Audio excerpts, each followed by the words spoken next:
എരമല്ലൂരിൽ ദേശീയപാതയിൽ തകർന്നു വീണ ഗട്ടർ ഇപ്പോൾ കട്ട് ചെയ്ത് അവിടെ നിന്ന് മാറ്റുന്നതിനുള്ള ശ്രമമാണ് കരാർ കമ്പനി ആരംഭിച്ചിരിക്കുന്നത്. അതിനിടയിൽ പോലീസ് കേസ് രജിസ്റ്റർ ചെയ്തുള്ള അന്വേഷണത്തിലേക്ക് പോവുകയാണ്.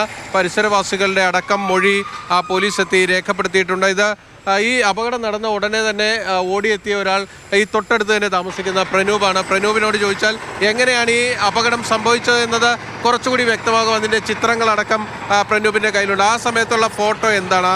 വാഹനം അപകടത്തിൽപ്പെട്ട് കിടക്കുന്ന ഒരു ചിത്രമുണ്ടല്ലോ, ആ ചിത്രത്തിൽ നിന്ന് കാര്യങ്ങൾ കുറച്ചുകൂടി നമുക്ക് വ്യക്തമാണല്ലോ. ആ സമയത്ത് എന്താണ് സംഭവിച്ചതെന്ന്. അതായത് രാജേഷ് ഓടിച്ചിരുന്ന പിക്കപ്പ് വാൻ്റെ കൃത്യമായും ആ ഡ്രൈവർ ഇരിക്കുന്ന ഭാഗത്ത്, ആ ക്യാബിനിൽ ഡ്രൈവർ ഇരിക്കുന്ന ഭാഗത്തേക്കാണ് ഒരു ഗട്ടർ ഒടിഞ്ഞു വീഴുന്നത്. ഇത് യഥാർത്ഥത്തിൽ ഇതിനോട് ചേർന്നുള്ള മറ്റൊരു ഗട്ടറാണ് ആദ്യം നിലം പൊത്തുന്നത്. അത് നിലം പൊത്തിയത് കണ്ടുകൊണ്ട് ഈ ഡ്രൈവർ ഇടത്തോട്ട് വെട്ടിച്ചിരിക്കാനുള്ള സാധ്യതയാണുള്ളത്.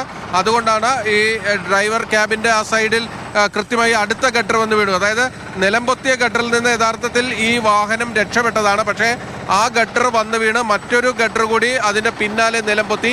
കൃത്യമായും ആ ഗട്ടറാണ് വന്ന് ഇതിൻ്റെ ക്യാബിൻ്റെ മുകളിൽ വീണിരിക്കുന്നത്. അതെ അതെ അതെ, ആ ഗട്ടറാണ് വണ്ടിയുടെ മേളിൽ വീണിരിക്കുന്നത്. നിങ്ങൾ ചെന്ന് കാണുമ്പോൾ എന്തായിരുന്നു കാഴ്ച? ആ ഗട്ടർ വന്ന് നേരെ വണ്ടിയുടെ ആ ഡ്രൈവർ ഡ്രൈവർ ഇരിക്കുന്ന വശം തന്നെ കുത്തി നിൽക്കുമായിരുന്നു. ഞാൻ ചെന്ന് നോക്കുമ്പോൾ ആൾക്ക് ചെറിയ അനക്കമൊക്കെ ഉണ്ടായിരുന്നു. പക്ഷേ നമുക്കൊന്നും ചെയ്യാൻ പറ്റുന്നുണ്ടായിരുന്നില്ല. കാരണം ആ ഗട്ടർ വെയിറ്റുള്ള സാധനമല്ലോ, ഒരു ക്രെയിൻ ഉപയോഗിക്കാണ്ട് മാറ്റാതെ നമുക്കൊന്നും ഇവിടെ ചെയ്യാൻ പറ്റില്ല. പോലീസ് ഫയർഫോഴ്സൊക്കെ വന്നിട്ട് നമുക്ക് നോക്കി വെക്കാനേ പറ്റുന്നുണ്ടല്ലോ.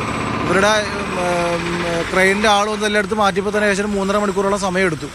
അപ്പോഴേക്കും അവളുടെ ആൾ പോയിട്ടുണ്ടായിരുന്നു. കുറച്ചുകൂടി വണ്ടി ഇടത്തോട്ട് മാറിയിരുന്നെങ്കിൽ ഈ രാജേഷ് രക്ഷോട് വരുന്നു. അതെ, കുറച്ചുകൂടെ ഫ്രണ്ടിലേക്ക് ഒരു ചെക്കലം മാറിയിരുന്നെങ്കിൽ ആൾ രക്ഷപ്പെട്ടു പോകാൻ. അതിന് മുമ്പ് ഒരു കാറും എല്ലാം പാസ് ചെയ്ത് പോയായിരുന്നു.